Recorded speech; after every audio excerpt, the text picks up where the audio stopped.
आज electronic configuration का हम लोग का थर्ड क्लास है। पिछले दो क्लास में इलेक्ट्रॉनिक कॉन्फ़िगरेशन में हम लोग फर्स्ट डे पढ़े थे filling of electron in cell और ऑर्बिट। फिर हम लोग पढ़े फिलिंग ऑफ इलेक्ट्रॉन इन सब सेल, जहां बोर एंड बरी रूल अप्लाई हुआ। और फिर हम लोग डिस्कस किए कि इलेक्ट्रॉनिक कॉन्फ़िगरेशन को हम लोग सॉर्ट कर सकते हैं with the help of inert gas helium, neon, argon, krypton का। पिछले क्लास में वहां पे पढ़े हम लोग। आज हम लोग पढ़ेंगे ऑर्बिटल में इलेक्ट्रॉन के फिलिंग के अनुसार से। ऑर्बिटल यानी कि जहां पर हम लोग पढ़े थे मैग्नेटिक क्वांटम नंबर, उस वाले कंसेप्ट का यहां इस्तेमाल किया जाएगा। इस जगह पर दो रूल आएंगे, एक पॉली एक्सचेंज प्रिंसिपल और दूसरा Hund's rule of maximum multiplicity. पहले लिखते हैं हम लोग पॉली एक्सचेंज प्रिंसिपल के बारे में। लिखो पॉली एक्सचेंज प्रिंसिपल क्या बताता है। Poly exclusion principle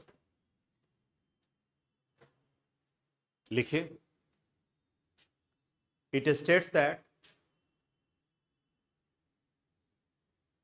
that the filling of electron, ऐसे करो, it states that an orbital, filling काट दो, it states that an orbital can accommodate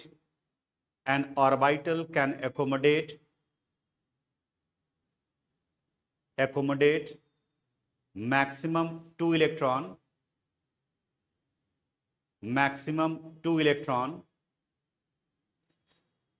with opposite spin, with opposite spin,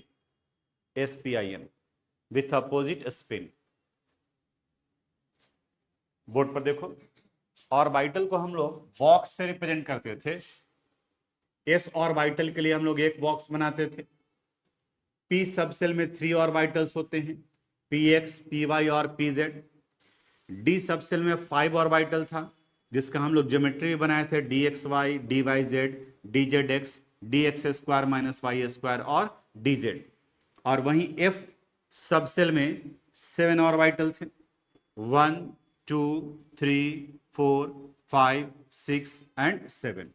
ये एस ऑर्बिटल के लिए हो गया, ये पी के लिए हो गया, ये डी के लिए हो गया और ये एफ के लिए हुआ। ये हर एक बॉक्स जो है वो ऑर्बिटल को रिप्रेजेंट कर रहा है। और पॉली एक्सचेंज प्रिंसिपल ये बताता है कि हर एक ऑर्बिटल में मैक्सिमम 2 इलेक्ट्रॉन आ सकते हैं। ना तो दो से ज्यादा नहीं होगा, कम हो सकते हैं। अगर एक ही रहेगा तो एक रहेगा, लेकिन 2 से ज्यादा नहीं रहेगा। और वो दोनों में एक क्लॉकवाइज और दूसरा एंटी क्लॉकवाइज होगा। अगर मान ली कि किसी ने ये लिख दिया है कॉन्फ़िगरेशन में, तो बताओ तो ये सही होगा या गलत होगा? क्यों गलत होगा? 3 है और पॉली एक्सचेंज क्या बताता है? 2 ही रहेगा, तो ये गलत हो गया। दूसरे ने ऐसे कर दिया, बताओ तो ये सही है या गलत है? ये भी गलत है, क्योंकि ये बताया 2 तो रहेगा, लेकिन एक क्लॉकवाइज होगा तो दूसरा एंटी क्लॉकवाइज, यानी कि ये भी गलत हो गया। तो पॉली एक्सचेंज प्रिंसिपल के अनुसार से सही क्या होना चाहिए था? N orbital can accommodate maximum 2 electron with opposite spin, यानी कि एक क्लॉकवाइज होगा तो दूसरा एंटी क्लॉकवाइज। अब यूज करेंगे तो उस जगह पर इस कंसेप्ट का इस्तेमाल होगा। अभी कॉपी कर लो इसको। अब यहां स्क्रीन पर एक दूसरा रूल दिखाई दे रहा है। अभी हम लोग पढ़े पॉली एक्सक्लूजन प्रिंसिपल, अब ये हुन्स रूल। लिखो इसके बारे में ये क्या बताता है। It states that the filling of electron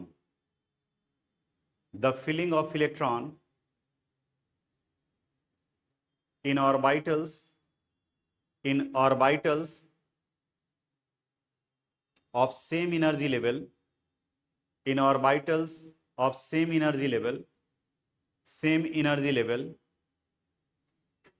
take place first singly, अकेले, first singly, and after that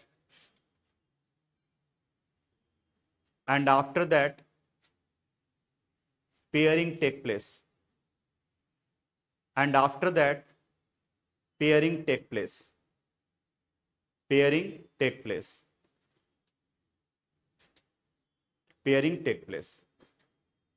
सुनोगे। यहां क्या बता रहा है? अगर मान ली कि किसी एटम के पास में टोटल 3 इलेक्ट्रॉन है, यानी नंबर ऑफ इलेक्ट्रॉन कितना है 3, और इसे फिल करना है पी सब सेल में।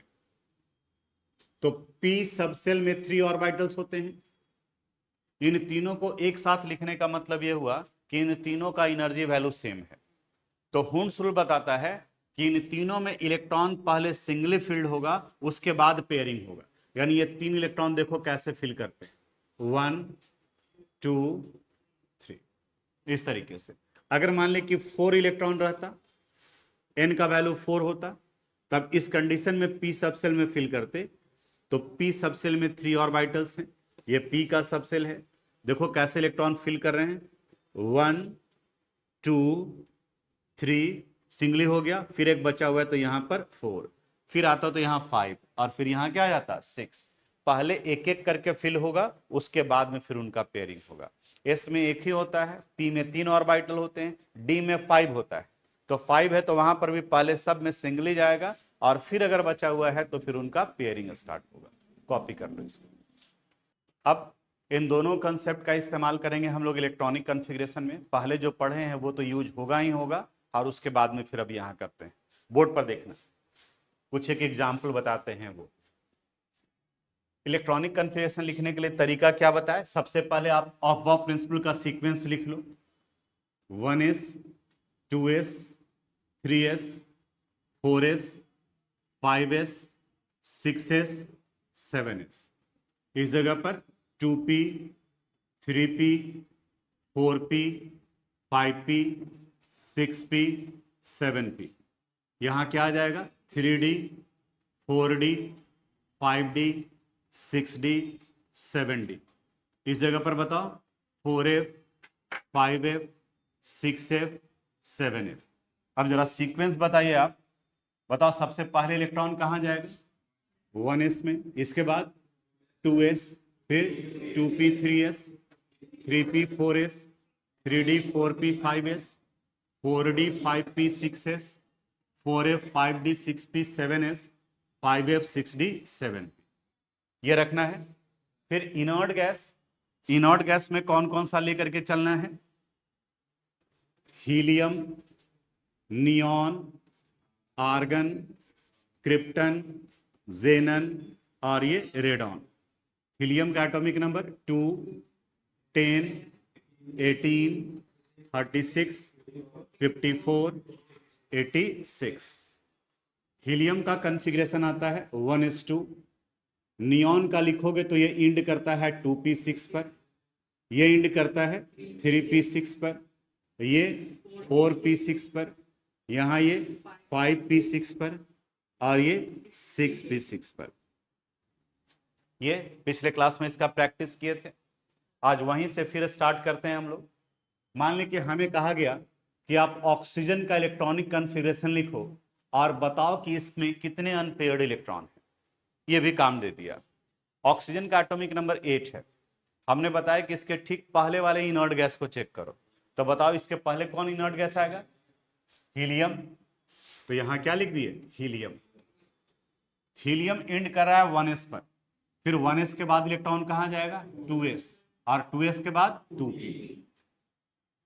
तो यहां लिख दिए 2s2 और यहां 2p।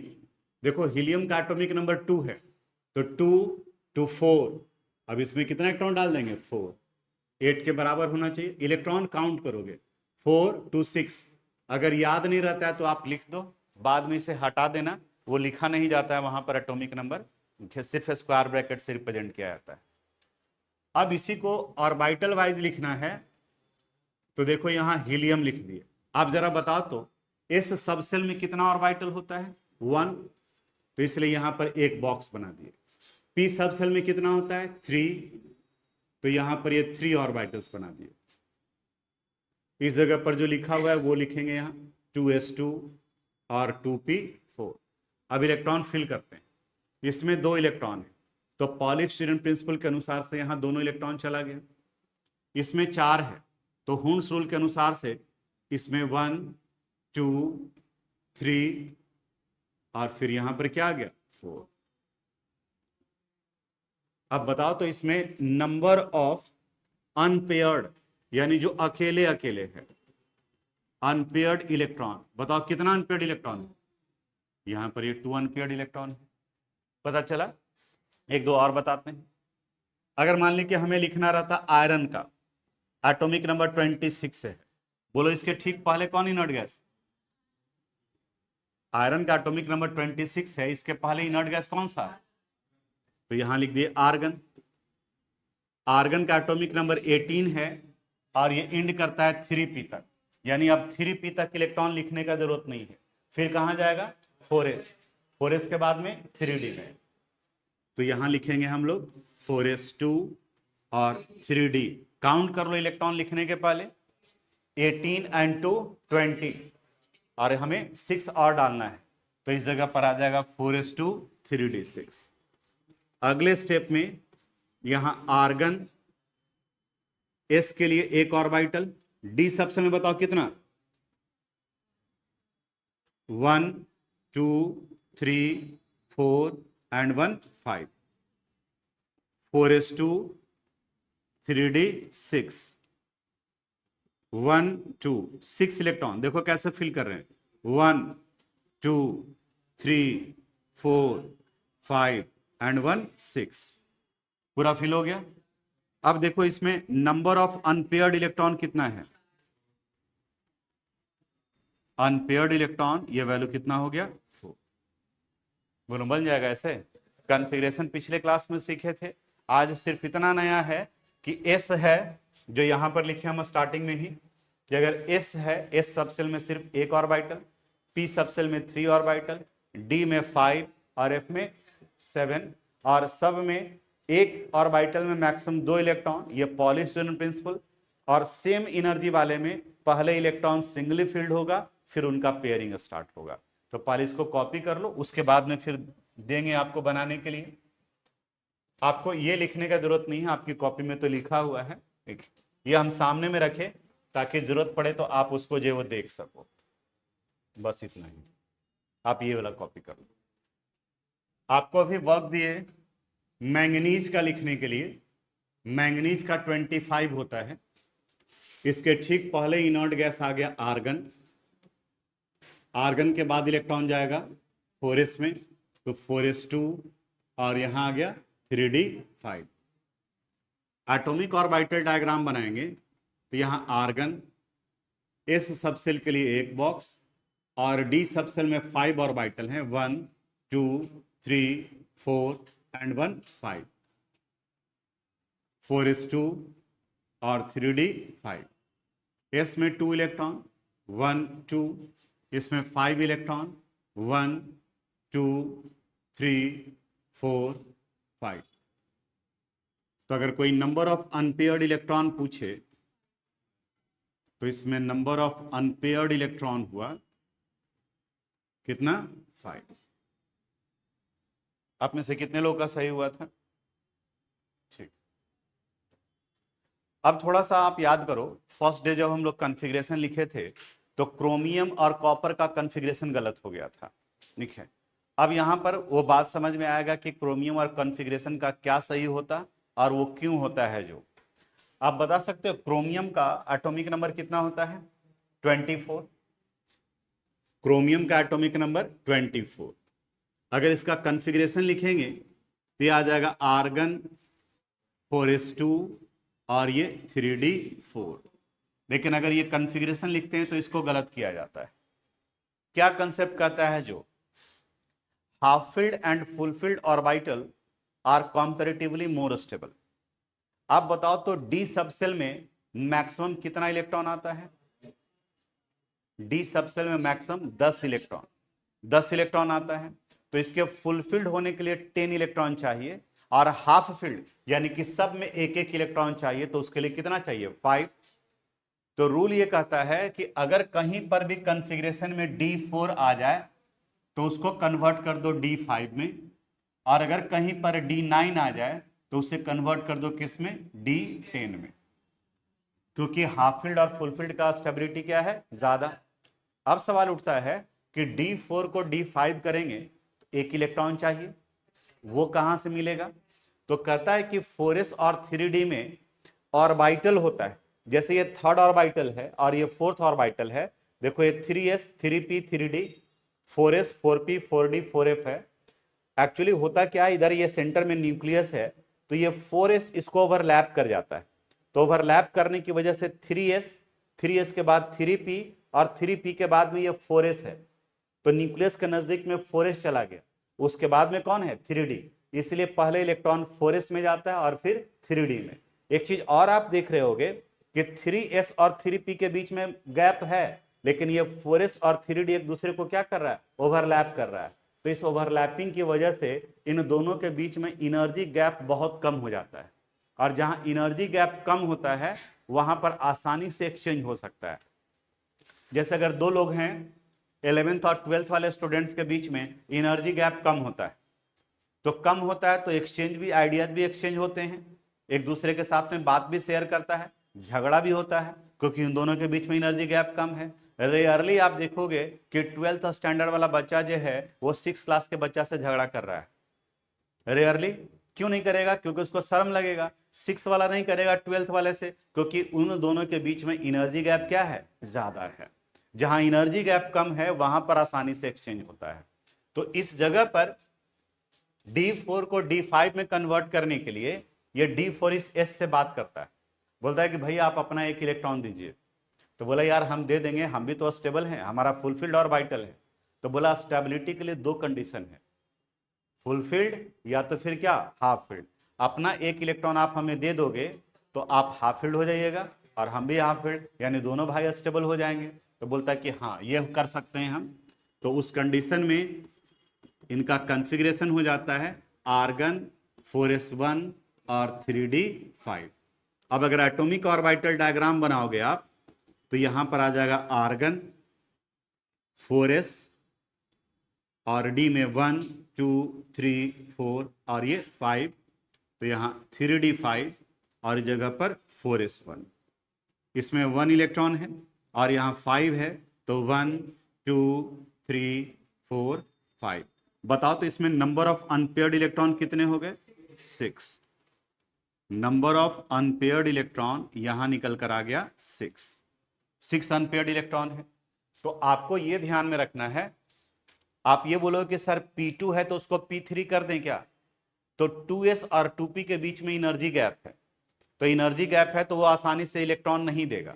लेकिन जहां ओवरलैपिंग हुआ है, जिस जगह पर एनर्जी गैप कम है वहां पर ही इलेक्ट्रॉन का एक्सचेंज होगा।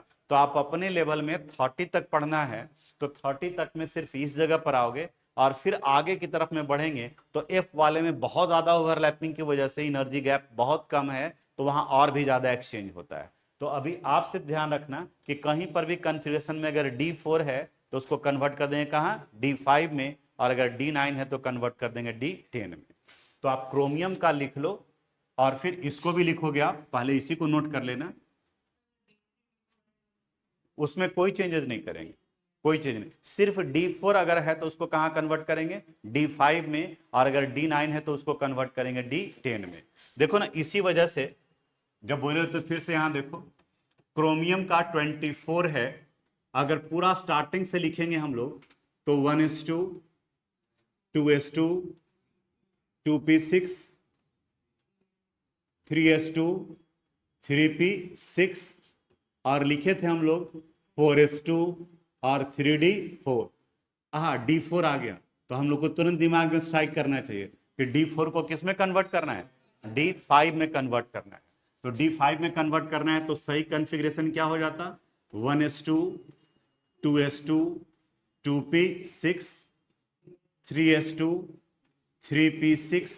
अब यहां बताओ 4s1 और यहां 3d5, ये कॉन्फ़िगरेशन सही है।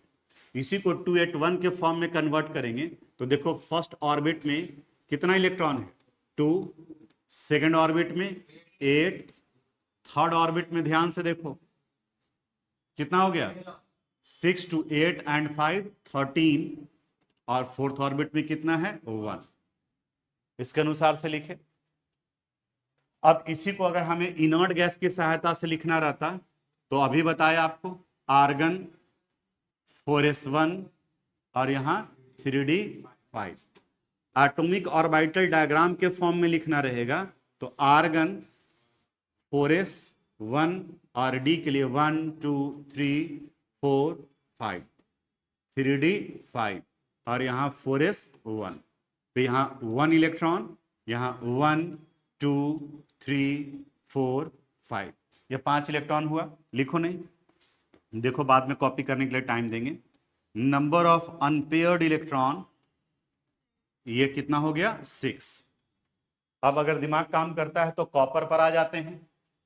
कॉपर का एटॉमिक नंबर कितना होता है 29। फिर लिखेंगे तो यह आ जाएगा 1s2 2s2 2p6, फिर 3s2 3p6 4s2 और 3d9। बोलो ये कॉन्फ़िगरेशन सही है या गलत है? क्या गलत हो गया? D9 है, उसको किस में कन्वर्ट करना है? D10 में कन्वर्ट करना होगा। तो यहां ये D9 है तो ये गलत हो गया। सही कॉन्फ़िगरेशन इसका क्या लिखा जाएगा?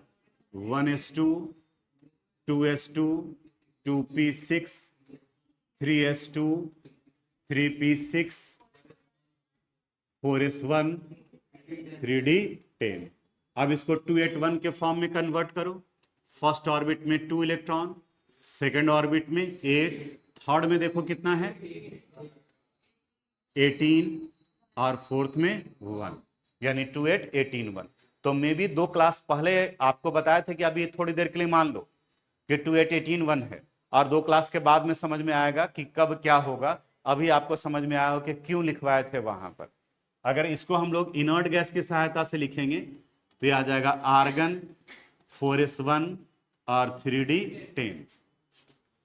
एटॉमिक ऑर्बिटल डायग्राम बनाएंगे तो ये 4s1 और इस जगह पर 3d10 1 2 3 4 5 है, 3d10 और यहां 4s1 1 electron.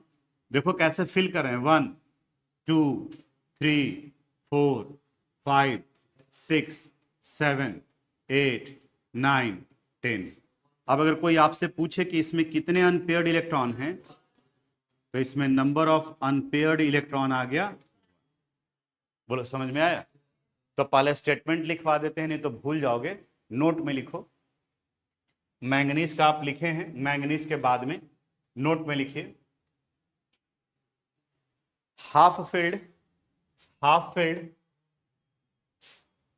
and fulfilled orbitals, half filled and fulfilled orbitals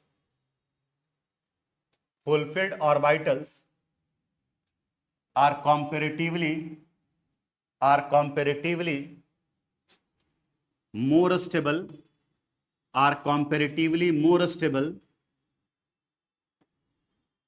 than other configuration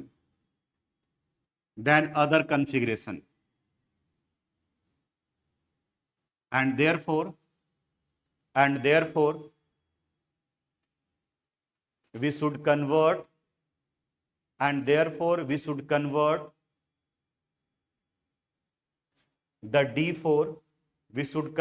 the D4 into D5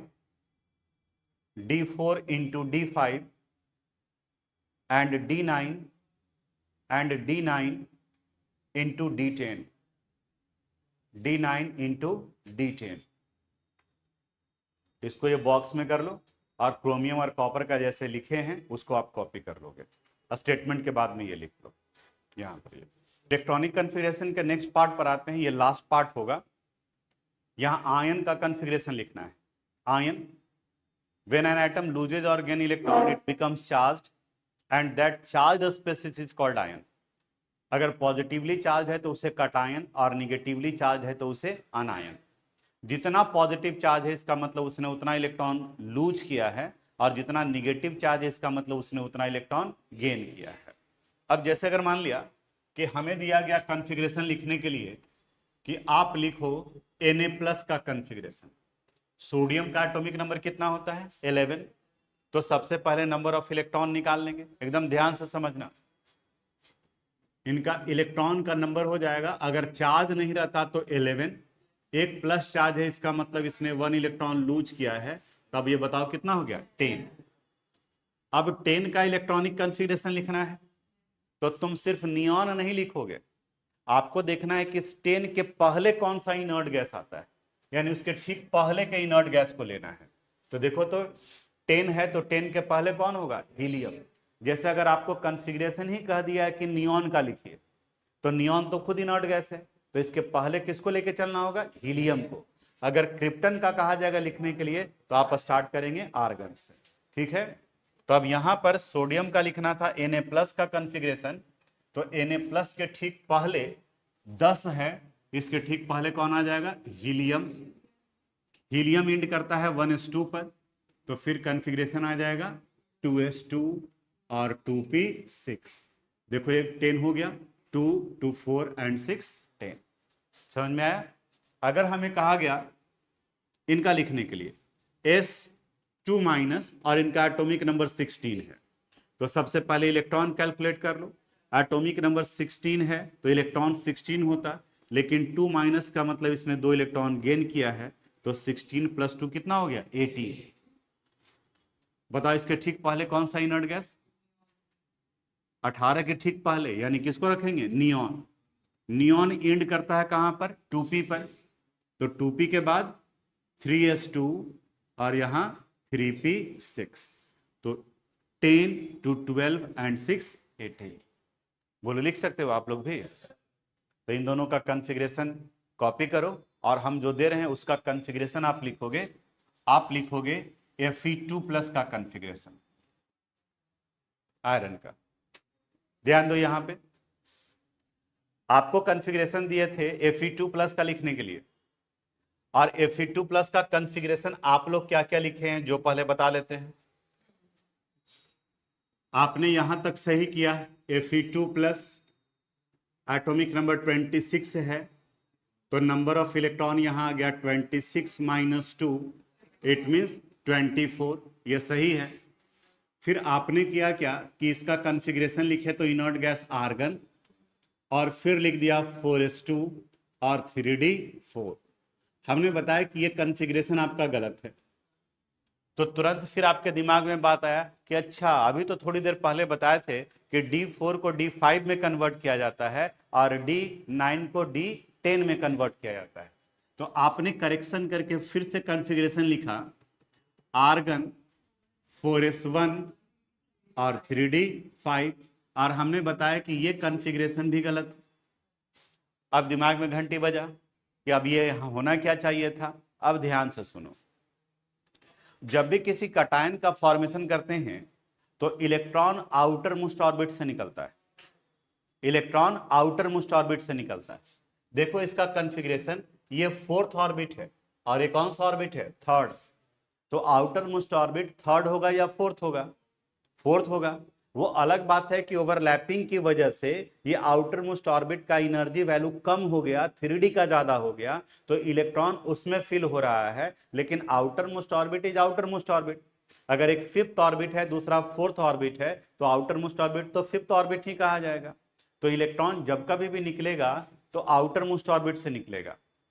अब आपको सिंपल सा काम क्या करना है, ये जो एबनॉर्मलिटी आया है वो 20 के एटॉमिक नंबर के बाद में आया है। 20 तक में कुछ झमेला नहीं था, कैल्शियम का लिखे 4s, अब 4s के बाद में फिर कहां चला गया, 3d में। तो आपको क्या करना है, अगर किसी आयन का कॉन्फ़िगरेशन लिखना है which atomic number is more than 20, जिसका एटॉमिक नंबर 20 से ज्यादा है, तो before writing the configuration of ion you must have to write the electronic configuration of parent atom.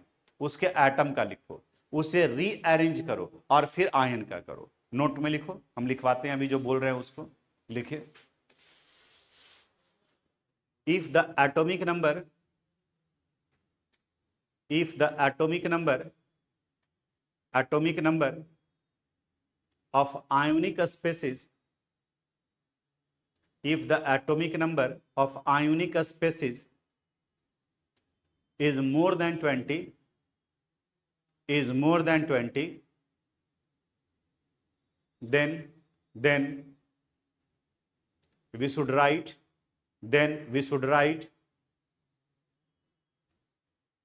the electronic configuration, we should write the electronic configuration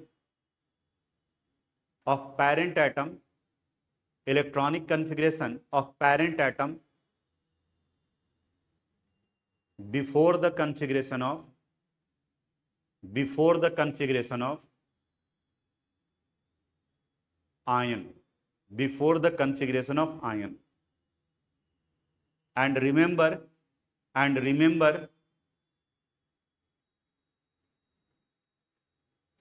electron first removed from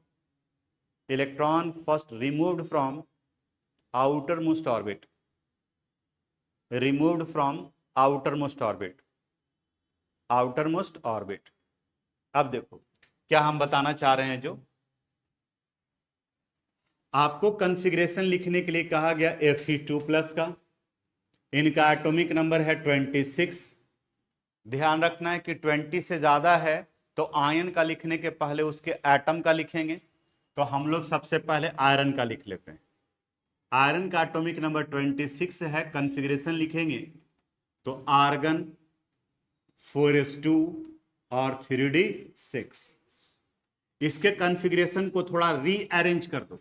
rearrange करने का मतलब जो inner orbit है उसको अंदर कर दो और जो आउटर ऑर्बिट है उसको बाहर में रखेंगे। जैसे पीरियोडिक टेबल में जो आप कॉन्फ़िगरेशन देखोगे तो अरेंज किया हुआ कॉन्फ़िगरेशन होता है। ये तो अबव प्रिंसिपल के अनुसार से है। तो अब जो कॉन्फ़िगरेशन लिखेंगे तो यहां लिखा जाएगा आर्गन 3d6 और 4s2। एक वार्निंग, हमने कॉन्फ़िगरेशन ऐसे नहीं लिखा है कि 3d को नहीं भरे। कॉन्फ़िगरेशन तो यही है, हमने सिर्फ क्या कर दिया, अरेंज कर दिया है। आप कहो कि नहीं सर पहले 3d है तो 4s में तो इलेक्ट्रॉन जाता ही नहीं। 3d का कैपेसिटी कितने का है, 10 का है, लेकिन इसमें 6 है और इसमें कितना है, 2। तो कॉन्फ़िगरेशन यही है, उसको सिर्फ क्या किया गया, अरेंज किया गया।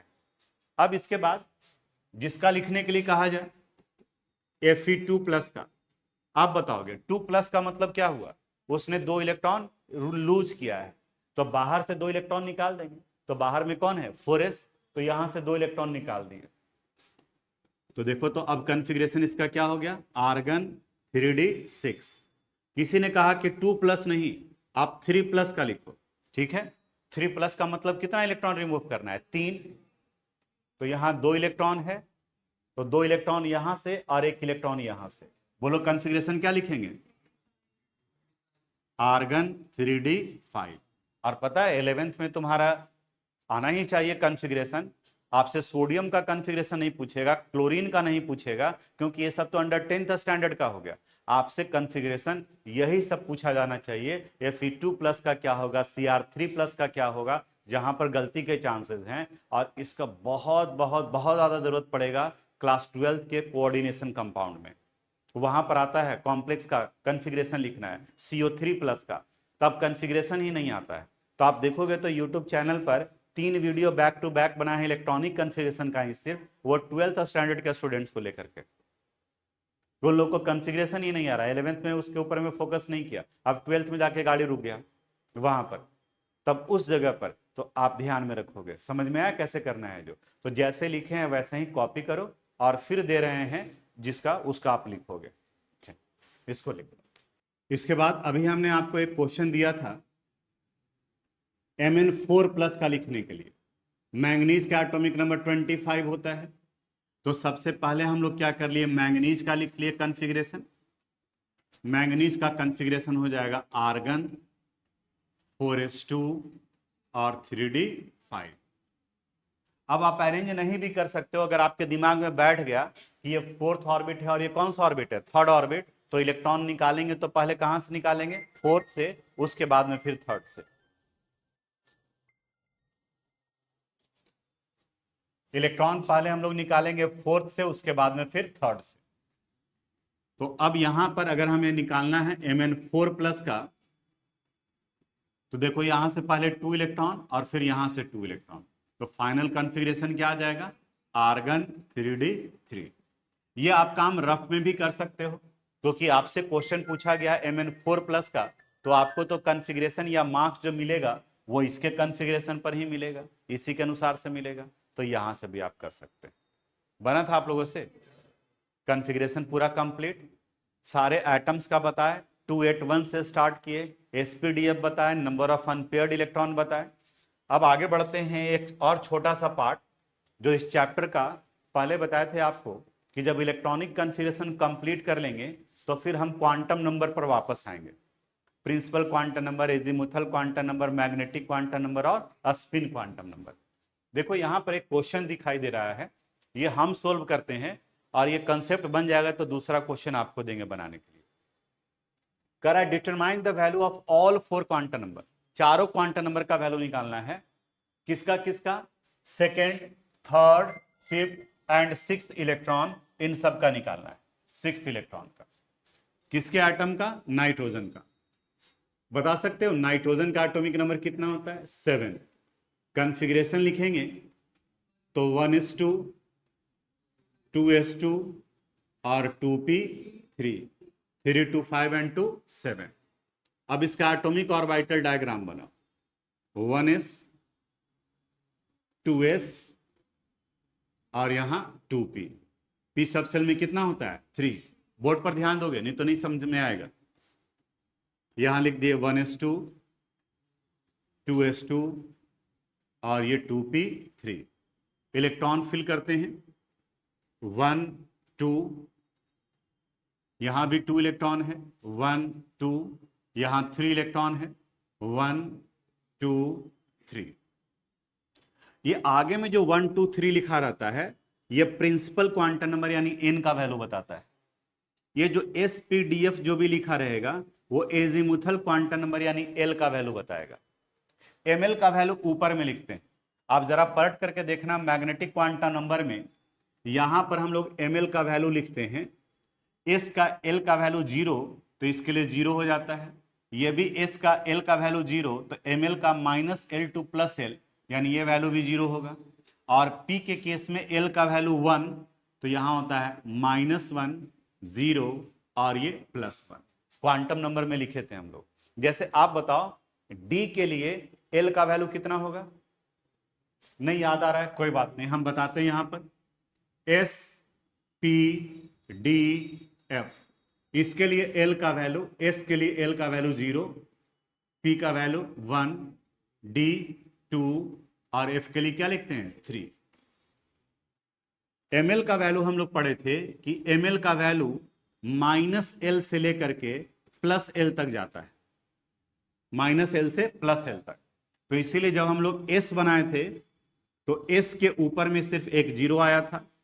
P जब बनाया था हम लोगों ने तो P के केस में आया था -1 0 और +1।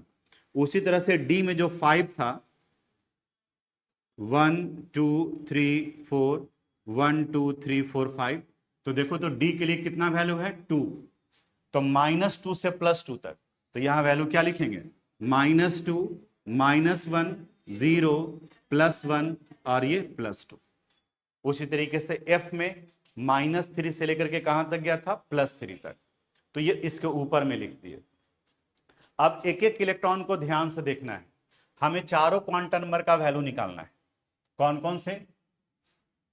सेकेंड, थर्ड, फिफ्थ, सिक्स्थ, इन सब इलेक्ट्रॉन का। तो हम यहां पर लिखना चाह रहे हैं, पहले कलर चेंज कर देते हैं। यहां n का वैल्यू लिख दे रहे हैं, यहां l का वैल्यू लिख दे रहे हैं, यहां ml का वैल्यू लिख दे रहे हैं, इस जगह पर ms का वैल्यू लिख दे रहे हैं। किस किस इलेक्ट्रॉन का लिखना है हमें? बोलो। सेकेंड इलेक्ट्रॉन का, उसके बाद में फिर किसका? थर्ड इलेक्ट्रॉन का, उसके बाद फिफ्थ का और फिर सिक्स का। इन्हीं का लिखना है, फिल करेंगे हम लोग एकदम ध्यान से। सबसे पहले सेकेंड इलेक्ट्रॉन को देखो, 1 2, ये हो गया सेकेंड इलेक्ट्रॉन। नीचे में चले आओ, n का वैल्यू कितना हो गया? 1, तो यहां डाल दिए 1। s के लिए l का वैल्यू कितना होता है? 0, l का वैल्यू 0। इसके ऊपर में बॉक्स में चले जाओ, कितना है? 0, तो ml का वैल्यू 0। बताओ ये क्लॉकवाइज है या एंटी क्लॉकवाइज है? तो एंटी क्लॉकवाइज में ms का वैल्यू कितना हो जाएगा? -1/2। अब थर्ड इलेक्ट्रॉन, फिर से काउंट करो, थर्ड इलेक्ट्रॉन कौन होगा? 1 2 3, ये थर्ड इलेक्ट्रॉन। n के लिए नीचे चले आओ, कितना आ जाएगा? 2, तो यहां n का वैल्यू 2। एस है, एस के लिए एल का वैल्यू 0, ml के लिए इसके बॉक्स के ऊपर में चले जाओ, कितना है 0, ml का वैल्यू 0। ये बताओ क्लॉकवाइज या एंटी क्लॉकवाइज, तो बताओ ms का वैल्यू +1/2। अब फॉलो करोगे, अब फिफ्थ इलेक्ट्रॉन, फिर ध्यान से काउंट करोगे नहीं तो यहां गड़बड़ होगा। 1 2 3 4, ये कौन सा इलेक्ट्रॉन है 5, ये फिफ्थ इलेक्ट्रॉन है। n का वैल्यू नीचे चले आओ, कितना हो गया 2, ये l का वैल्यू बताएगा p है, बताओ p के लिए 1, इसके ठीक ऊपर में चले जाओ, कितना है -1, तो ml का वैल्यू -1। अब ये बताओ +1/2 या -1/2, जो कि क्लॉकवाइज में है तो +1/2। अब सिक्स्थ इलेक्ट्रॉन, फिर से 1 2 3 4 5 6, ये इलेक्ट्रॉन 6 हो गया। बॉक्स के नीचे चले आओ, n का वैल्यू 2, l का वैल्यू, ml का वैल्यू, और क्लॉकवाइज में है तो ms का वैल्यू +1/2। बोलो समझ में आया कैसे निकाले जो, ठीक है। तो इसको कॉपी कर लो और फिर जो दे रहे हैं वो आप बनाओगे। हमें निकालना है ऑक्सीजन का। ऑक्सीजन का एटॉमिक नंबर कितना हो गया 8। इनका कॉन्फ़िगरेशन लिखेंगे तो ये आएगा 1s2 2s2 और 2p4। एटॉमिक ऑर्बिटल डायग्राम बना लेते हैं, 1s के लिए, ये 2s के लिए, और यहां पर ये 2p के लिए। 2p 1s2 2s2 और ये 2p4। इलेक्ट्रॉन फिल कर देते हैं, 1 2 1 2, यहां 4 है तो 1 2 3 4। अब ऊपर में यहां चूंकि s है तो इस जगह पर कितना हो जाएगा 0, यहां 0, यहां बताओ -1 0 और +1। अब हमें निकालना है वैल्यू n का, और ऊपर से लिखते हैं 8वां इलेक्ट्रॉन का निकालना है। n का वैल्यू निकालना है, l का पता करना है, ml का निकालना है, और फिर ms का वैल्यू निकालना है। और फिर फर्स्ट सेकंड थर्ड फोर्थ, ये first electron, second electron, third, fourth, fifth, sixth, seventh, और लास्ट में किसके लिए 8th के लिए। अब आप बताओगे हमें, ध्यान से सब लोग यहां मेरे साथ कनेक्ट करो, नहीं तो अगर कुछ मिसकंसेप्ट रह गया तो फिर नहीं सीख पाओगे। फर्स्ट इलेक्ट्रॉन ये है, देखो जहां हम हाथ रख रहे हैं यहां, ये फर्स्ट इलेक्ट्रॉन। तो बताओ इसके लिए n का वैल्यू 1, l का वैल्यू, ml का वैल्यू, ms का वैल्यू +1/2। ये सेकंड इलेक्ट्रॉन, तो यहां 1 0 0 -1/2। ये थर्ड इलेक्ट्रॉन, तो n का वैल्यू कितना हो गया 2 0 0 +1/2। ये फोर्थ इलेक्ट्रॉन, तो देखो यहां 2 0 0 -1/2। ये फिफ्थ इलेक्ट्रॉन है यहां पर, तो इसके लिए क्या हो गया 2 1 -1 +1/2। ये 6 नहीं है, नहीं तो जल्दीबाजी में इसको 6 कर दोगे। ये फिफ्थ है, ये 6 है, तो देखो यहां पर 2 1, ml का वैल्यू 0 +1/2। ये सेवेंथ है, तो 2 1 +1 और +1/2। ये इलेक्ट्रॉन 8th है, तो 2 1 -1 -1/2। ठीक है। अब एक चीज और देखना, इस ऑक्सीजन एटम के 8वें इलेक्ट्रॉन के चारों क्वांटम नंबर का वैल्यू लिखा हुआ है, लेकिन वैसा कोई भी 2 इलेक्ट्रॉन नहीं मिलेगा तुमको जिसके चारों क्वांटम नंबर का वैल्यू सेम हो। कोई ना कोई एक जरूर डिफर कर जाएगा, वैसा कोई नहीं मिलेगा। ऐसा नहीं कह सकते सर 6 और 5th मिल गया, कोई ना कोई एक जरूर डिफर कर जाएगा। इसको भी पॉली एक्सक्लूजन प्रिंसिपल कहते हैं। पॉली स्टूडेंट प्रिंसिपल ये भी बताता है, लिखो तो नोट में, under the heading of note, poly exclusion principle, poly exclusion principle, exclusion principle